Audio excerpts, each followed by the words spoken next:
Olá, turma, tudo bem com vocês? Espero que sim. Gente, hoje a gente vai dar continuidade, né, ao nosso conteúdo de segundo bimestre, onde iniciamos com as lutas corporais, os princípios de ataque, defesa e controle, né? E em seguida a gente viu um pouco da história do judô, né, e da evolução do judô. Depois a gente viu o Muay Thai. Logo depois a gente viu a história do Kung Fu, né? Conheceu um pouco do Kung Fu. E a gente vai para a nossa próxima luta corporal, que é o Jiu-Jitsu. Muitos aqui já ouviram falar do Jiu-Jitsu, tá? Também conhecido pelas grafias Jiu-Jitsu ou Jiu-Jitsu, dessa forma aqui, tá? É uma arte marcial japonesa que utiliza alavancas e pressões para derrubar, dominar e submeter o oponente, tradicionalmente sem usar golpes traumáticos que não eram muito eficazes no contexto em que a luta foi desenvolvida, porque os guerreiros Boshi usavam as armaduras. No caso aí, os guerreiros, também conhecidos como os famosos samurais, tá? No Brasil, há muitos praticantes. A família brasileira Gracie difundiu, ou seja, espalhou o jiu-jitsu brasileiro pelo mundo nos campeonatos, tornando assim a arte marcial mais respeitada do mundo. Se a gente parar para ver apenas a imagem, dá para confundir bastante com o judô, tá? Mas o jiu-jitsu ele também teve uma base e também um dos seus principais alunos foi o Jigoro Kano, o mestre Jigoro Kano, o fundador do judô. Ele foi um dos, e antes de se tornar jiu-jitsu, essa arte marcial é chamada de jujutsu, certo? Então seria aqui no caso sem esse i aqui seria ju, e ao invés do i aqui seria outro ju, seria jujutsu, tá? Logo mais para frente, né, no passar do tempo, se tornou jiu-jitsu, mas o jujutsu, que é a arte marcial que depois veio se tornar o jiu-jitsu, o jujutsu ele era extremamente agressivo e os combates do jujutsu seriam fatais, tá? Então, os samurais, os guerreiros japoneses, né, aprenderam essa arte do jujutsu porque passou um período que as armas, as espadas, elas foram proibidas.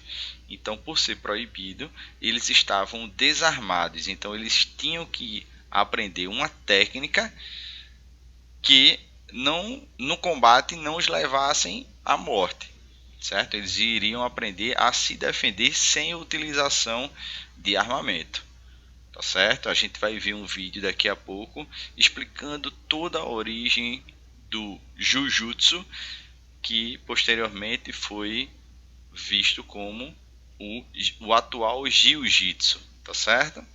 Então aqui, ó, bem parecido com o Judô, né? Inclusive até a vestimenta, né? O kimono. Mas hoje em dia o Jiu-Jitsu tradicional ele não é mais executado, logicamente, porque não existe mais as guerras que existiam no surgimento do Jiu-Jitsu e hoje apenas é em forma de esporte, né, com todo o respeito, todas as regras e as técnicas sendo utilizadas. E diferentemente do Judô, as competições de Jiu-Jitsu, na maioria das vezes, quase que 90% dos casos é apenas no solo. Não tem tanto a técnica de projeção, ou seja, você projetar um oponente que está em pé para ganhar ponto quando derruba-o no solo. Não. Muitas vezes já começa no solo. Então é muita técnica de solo, de chão, tá certo? E aí agora a gente vai ver um vídeo explicativo da origem do Jujutsu e futuramente, né, até chegar aos dias atuais, com essa nomenclatura aqui chamada de Jiu-Jitsu, tá bom? Entre 1867 e 1912, quando as espadas foram oficialmente proibidas, que o Jujutsu precisou evoluir e ser refinado para se tornar uma arte extremamente eficaz. Antes de prosseguirmos com nosso vídeo, é importante ressaltarmos que existe um erro histórico gritante entre vários marcialistas ao afirmarem que todas as artes marciais vieram da Índia. Ao analisarmos a história da humanidade, veremos que civilizações muito antigas como os sumérios, os egípcios, os tibetanos, os gregos e até mesmo entre índios, americanos e brasileiros possuem alguma forma de luta agarrada. Esse mito se alastrou devido à grande enxurrada de produções sobre filmes romanceados de Kung Fu nos anos 60 e 70. Dito isto, prossigamos com o nosso vídeo. Bem, como característica principal de toda arte marcial criada em tempos de guerra, o Jujutsu não foi diferente e, portanto, foi forjado no combate corpo a corpo. Aplicado a estratégias concretas de combate, o princípio do Ju, ou também conhecido como Ju por nós brasileiros, consistia na adaptação flexível e inteligente às manobras estratégicas do oponente, com a finalidade de usá-las juntamente com a força após as do oponente para subjugá-lo e neutralizar seu ataque. Conforme a arte ia se propagando entre os samurais, as perguntas frequentes que se faziam era: funciona? É eficaz? Foi testada em combate real? Serve para eliminar um oponente mais forte? A resposta está nos resultados dos duelos individuais e competições públicas entre os membros de várias escolas. A brutalidade desses encontros e a conclusão, na maioria das vezes, era letal, e são descritos na obra de Emerson intitulada Espírito de Luta do Japão. Prestem atenção nesse relato de um aluno de Jiu-Jitsu. Naqueles dias, as competições eram extremamente brutais e frequentemente custavam a vida dos participantes. Portanto, sempre que iam participar alguns destes acontecimentos, invariavelmente me despedia de meus pais, já que não tinha nenhuma certeza de que iria regressar com vida. As competições eram de uma natureza tão drástica que poucas eram as estratégias proibidas e não hesitávamos em recorrer aos métodos mais perigosos para vencer o oponente. Vale ressaltar, pessoal, que entre os séculos 16 a 18, o Jujutsu não era visto separado do Bujutsu. Portanto, era uma coleção de artes marciais, tendo escolas especializadas em lutas com armas, Atemi, Nagewaza, Neuwaza. Só a partir do século XIX que o Jujutsu foi abandonando de vez as armas e seus sistemas para dar ênfase ao combate de mãos nuas.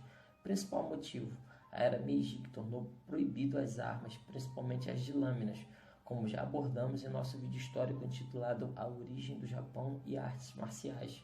Com isso, as escolas de Jujutsu passaram a desenvolver especializações bem mais aprofundadas, como o Atemi, ligado a golpes traumáticos, o Torai, que eram as imobilizações, o Kansetsu, que são imobilizações e domínios do chão, o Shime, que são estrangulamentos, e o Newaza, que é a luta desenvolvida no chão. O princípio Ju, ou Ju, flexibilidade ou suavidade, faz analogia com a imagem do salgueiro flexível, ondulante, que se endireita rapidamente após o mais violento dos furacões, enquanto o robusto e mais rígido carvalho cai diante de uma simples tempestade. Eis a essência máxima do Jujutsu, o máximo de eficiência com o mínimo de esforço. A palavra Jiu-Jitsu é uma adaptação fonética da palavra Jujutsu, assim como milhares de palavras que foram adaptadas para a língua portuguesa. O termo Jiu-Jitsu foi entendido pelos primeiros discípulos de Kondikoma no Brasil como Jiu-Jitsu. Na sequência, o mestre de Kondikoma, Jigoro Kano, mestre em Jujutsu, queria limpar a má fama que a arte estava acarretando e, devido aos frequentes duelos de seus praticantes, então ele criou o Kano Ryu Jujutsu, que mais tarde ficou conhecido como Kano Judô e, por fim, Judô Kodokan, esse atual que nós conhecemos. Mas isso será tema de um outro vídeo nosso. Dentro do Jujutsu, a escola Shime, que significa estrangular, foi a primeira a utilizar o Haori, o casaco, para estrangular, criando assim as técnicas de Shimewaza, através de manobras de Eri, que é a gola, e de Sode, que é a manga. Passou a adaptar as técnicas fazendo pegadas no pano, posto que nesse período os kimonos eram curtos e leves, como fontes fílmicas e fotográficas já comprovaram. Com o passar do tempo, o Jujutsu foi ganhando tanta força e expansão que vários mestres de outras modalidades, como Karatê, Kenpo, Shorinji, Ateji Shoto e até mesmo Ninjutsu, buscavam o Jujutsu para incorporar as técnicas mais agressivas ao seu estilo. Oriundo do Bugei e seguindo as tradições do Bujutsu, o Jujutsu tornou-se uma arte marcial extremamente eficaz ao mesclar elementos do Kenpo e Taijutsu, mais tarde vindo a incorporar técnicas avançadas de Aikijutsu e técnicas de Sumo, seguindo a doutrina do Haragei. Como falamos anteriormente, até o século XVI, o Jujutsu era mais uma coleção de artes marciais, mais em forma de teia do que um sistema em si. Nessa época, o objetivo da formativa de centralização do Jujutsu era claramente o de coordenar os poderes combativos dos Bushins, até o ponto de todos os termos empregados pela doutrina do Bujutsu, carentes de sentido, fossem empregados numa doutrina maior, ao invés de serem consideradas individualmente, e adquirirem significado ao misturá-los. Essa fusão criou o que mais tarde chamaríamos de Aikibudo, que também será destacado num próximo vídeo aqui no canal. Manuscritos antigos de Jujutsu tentaram analisar os fatores internos do Jujutsu, apresentando uma lista de termos que iam desde camadas mais internas da personalidade humana, elementos físicos e musculares, profundos conhecimentos em anatomia e outros estudos que hoje em dia são conhecidos como biomecânica e cinesiologia. Assim, o Jujutsu foi sendo aprofundado de uma forma tal que resultou numa superioridade de combate, fazendo com que até mesmo os samurais cavalarianos, ou seja, os de maiores elites, decidissem se aprofundar na habilidade flexível técnica, na época chamada de Jujutsu, ou habilidade técnica flexível. A arte que mais tarde sofreria grandes interpretações de diferentes Ryuha, ou seja, de diferentes escolas japonesas, até chegar ao Brasil, sofrendo a adaptação fonética para Jiu-Jitsu e sendo traduzida como arte suave. Vamos falar um pouco agora sobre a dinâmica do combate. E essas interpretações surgiram a partir de assuntos e conversas entre o Shihan Mauro Pellegrini, que é a segunda maior autoridade em Jujutsu no Brasil, e o meu sensei, o Shidoshi Luiz Castro. Então, se pudéssemos implantar o Jujutsu dentro de um pacote de informações, podemos enxergar o Bugei como a mãe do Jujutsu e o Bujutsu como seu pai. O Jujutsu é uma das modalidades dentro do Bugei, da arte da guerra. Dele nasce o Bujutsu. O Bugei é a técnica raiz da arte japonesa de guerra, na qual vai incluir técnicas de manuseio de canhões até o comando de um esquadrão de cavalaria, que aliás na arte da guerra japonesa a primeira forma de combater é com arco, principalmente montado a cavalo, embora essa habilidade ela seja o estigma dos mongóis de Gengis Khan, já destacado aqui no canal. Depois viria a espada, que está muito ligada não somente à mitologia, mas também ao código samurai, que fazia desde sempre a entender a katana como a extensão da alma. Por isso o samurai incorporava muito a espada. Dado o momento que estivesse mais próximo de seu oponente, ele usaria a lança ou a espada. Perdendo a lança ou a espada, caso não houvesse a oportunidade de sacar uma arma secundária, então haveria a luta corpo a corpo.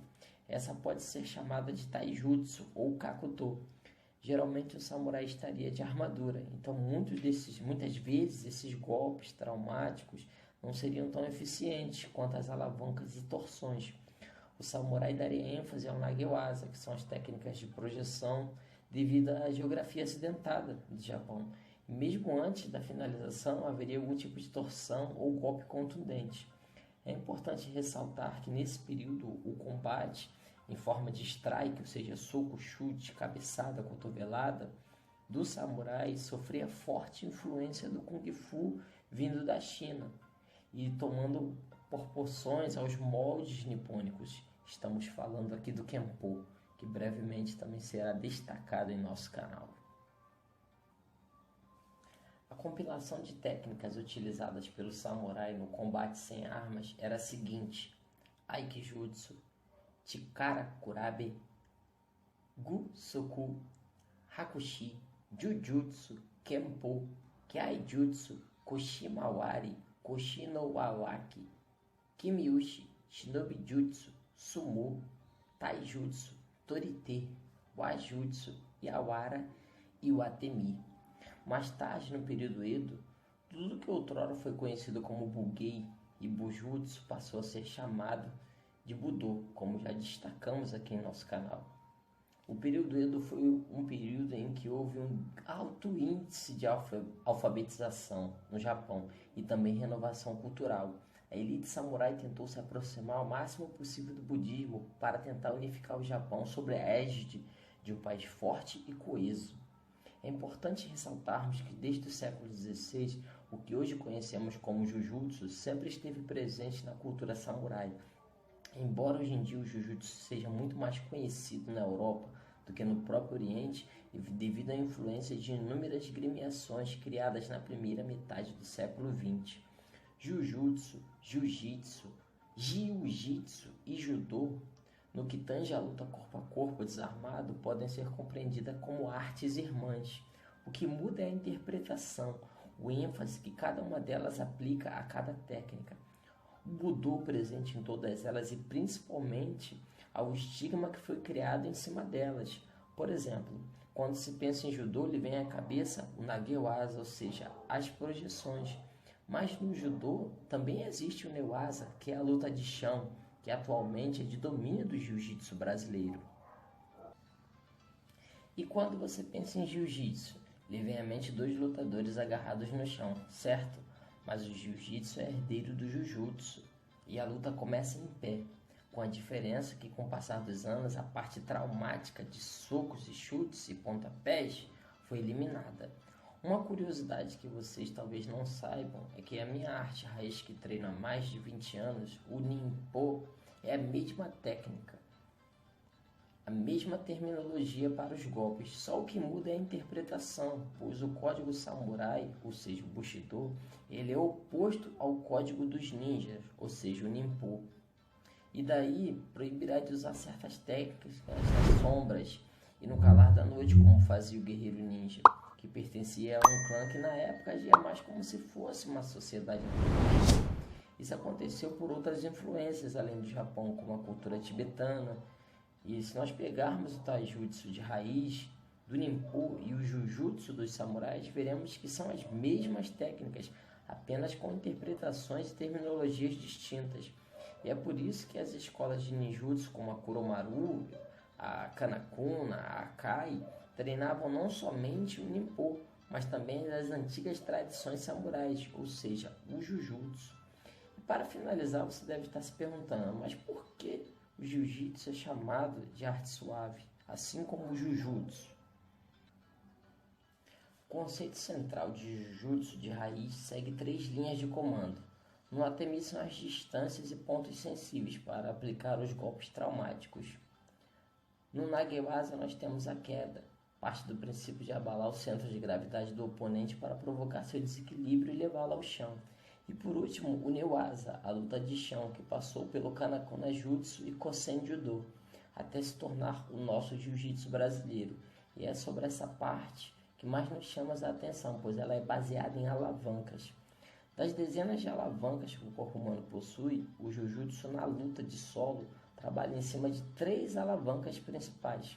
A alavanca vertebral, localizada na coluna cervical, a alavanca escapular, localizada na coluna torácica, e a alavanca pélvica, na região da coluna lombar. Em um conhecimento básico de física, entendemos que uma alavanca tem basicamente 4 componentes: o braço de alavanca, o eixo, um ponto de força e um ponto de resistência. E foi com a junção de todos esses elementos que fez com que o Jujutsu se tornasse a arte mais praticada pelos samurais durante séculos, dada a sua extrema eficiência. E para finalizarmos, conceituar o que é Jujutsu é uma tarefa nada simplória, pois é preciso avaliar momento, local e situação histórica. A palavra pode designar tanto uma subdisciplina de um determinado clã que a praticava, como o próprio sistema integral em si. Existem diversas diferenças do Jujutsu praticado no período Sengoku para o Jujutsu da Era Edo, por exemplo. Mesmos estilos de um mesmo período e, ao mesmo tempo, clãs mudavam e modificavam pelo simples fato dessas famílias enxergarem a arte sob óticas opostas, como aconteceu no final da Era Edo, quando o clã Yoshida priorizava mais as armas dentro do Jujutsu, e o clã Tanaka dava ênfase às mãos nuas. O motivo disso é simples: visões e interpretações diferentes sobre a mesma arte e o melhor método de combater. Alguns clãs davam ênfase às armas, outros ao atemi, outros às projeções, outros às torções, e outros ainda à luta de chão, outros à luta armada, e por aí vai.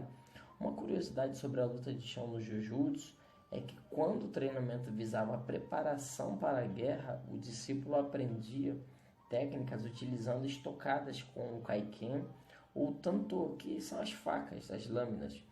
E muitos estrangulamentos no Jujutsu e imobilizações utilizavam o Nawa, que era uma corda maior, ou o Uropu, que eram cordéis, pequenos paracordes de hoje em dia. Duas escolas especializadas nessa técnica eram a Saigo-ryu e a Takenouchi-ryu, para citarmos um exemplo.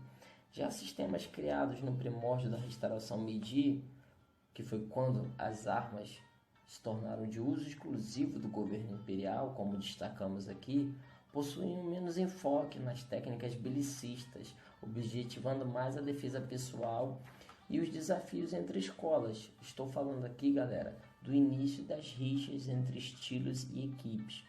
Podemos, por exemplo, citar os duelos dos clãs Saka e o Naginata.